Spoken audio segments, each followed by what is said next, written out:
Bonjour à tous, bienvenue dans cette nouvelle vidéo. Sur cette vidéo, je vais parler de la couche 4. C'est quelque chose de bon à savoir. La couche 4, c'est la couche transport. C'est la couche où c'est un peu... c'est le chef d'orchestre du réseau, du transfert, du trafic. Donc elle garantit que les données voyagent correctement de bout en bout sans se perdre et sans saturer le récepteur. Donc par exemple, nous on se demande, on envoie un message WhatsApp, on regarde une vidéo, on envoie un mail et sans qu'on tout mélanger en fait. Donc c'est grâce à cette couche-là que tout se passe bien sur le réseau. Donc un exemple, si on verse de l'eau dans un gobelet par exemple, donc on doit vraiment contrôler le débit, parce que comme ça déborde pas et on contrôle le flux en fait. On verse doucement et sans que c'est nous qu'on choisit le débit et en regardant si le gobelet est plein. Donc c'est ça la couche 4, c'est couche transport. On utilise TCP ou UDP, ça dépend des données qu'on va transporter. Et donc, cette couche-là, elle assure que les données arrivent correctement de point A à point B. Donc, c'est comme si c'était un camion, on remplit ici nos paquets tranquillement. Mais couche 4, on a bien vu que c'est pas des paquets, normalement c'est des segments. Mais on va dire ça.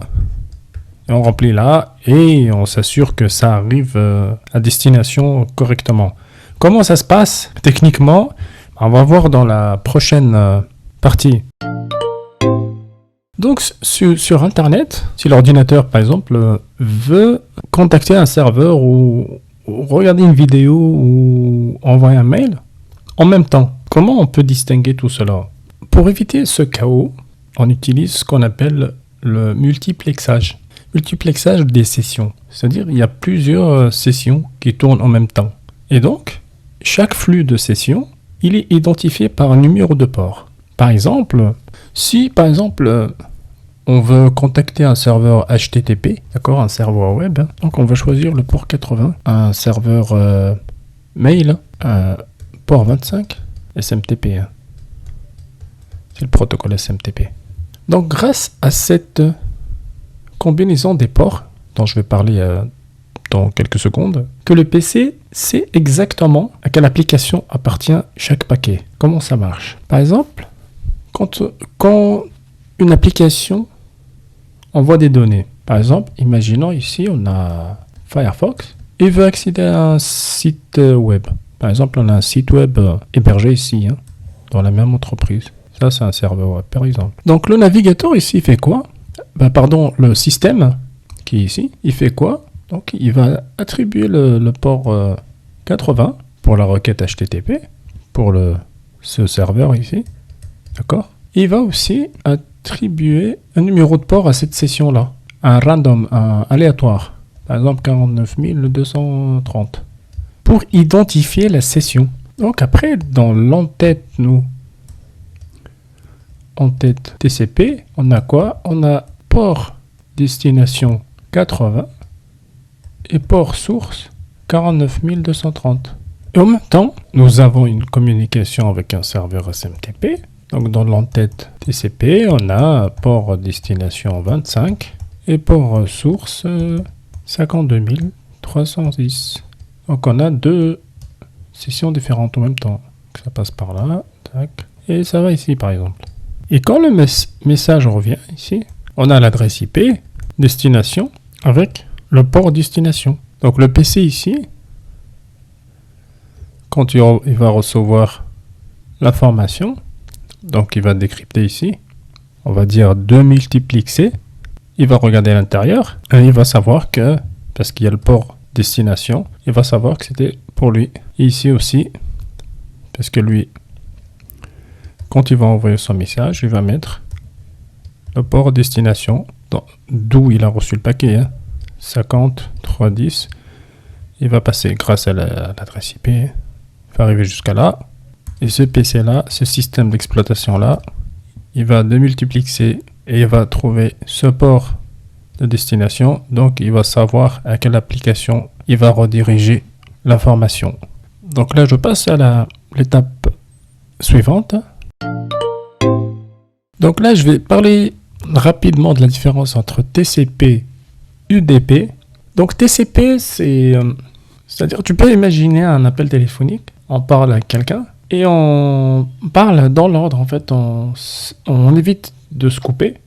Donc chacun il dit son message, l'autre il écoute, il répond. Donc c'est fiable et ordonné avec accusé de réception. Donc il utilise ce fameux chose-là. C'est le three-way handshake. Donc pour se connecter.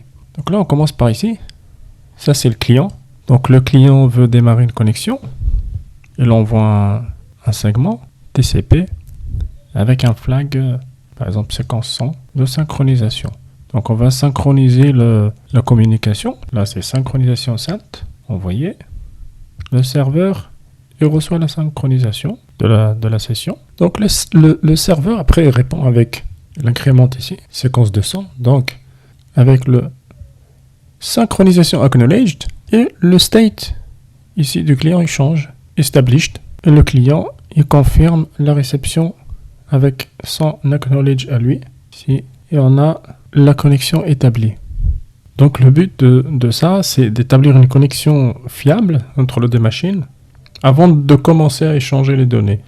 Donc on utilise ces segments-là TCP avec les flags synchro acknowledge. Synchro, c'est-à-dire je veux en synchronisation de la session, c'est-à-dire je veux commencer à parler avec toi. Le acknowledge, c'est bon, j'ai bien reçu.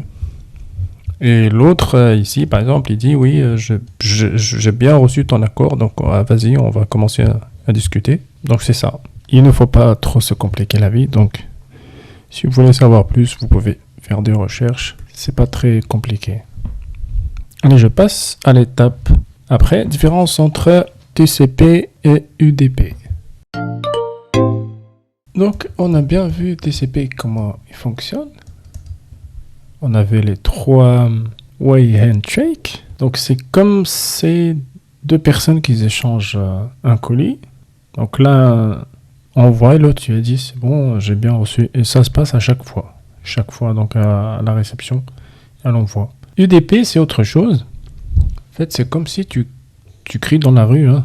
Tu balances ton message, mais tu ne sais pas vraiment si quelqu'un l'a entendu. Donc, il n'y a pas de connexion, il n'y a pas d'accusé de réception, il n'y a pas de contrôle de flux. Mais UDP, c'est rapide et léger. Parce qu'il n'y a pas de contrôle de flux. Donc, il n'y a pas de bande passante consommée. Donc, c'est parfait pour la vidéo en direct, le jeu en ligne et aussi la téléphonie sur IP.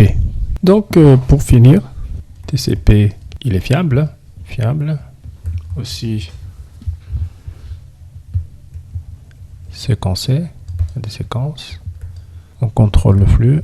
D'accord. Donc, c'est utilisé pour email, web aussi. Transfert FTP. Ok. UDP, il est rapide. Pas de séquence. Pas de contrôle de flux. Donc on l'utilise pour les jeux en ligne par exemple. On peut se permettre de perdre quelques paquets, c'est pas grave. Streaming. Quoi d'autre? Voix. IP. C'est tout ce qu'on peut se permettre de perdre des paquets. Pas comme ici. Donc moi je voulais pas faire vraiment beaucoup sur cette comparaison. Parce que c'est juste de la théorie. C'est pour bien. C'est très bien à savoir. C'est tout. Donc merci beaucoup. À la prochaine.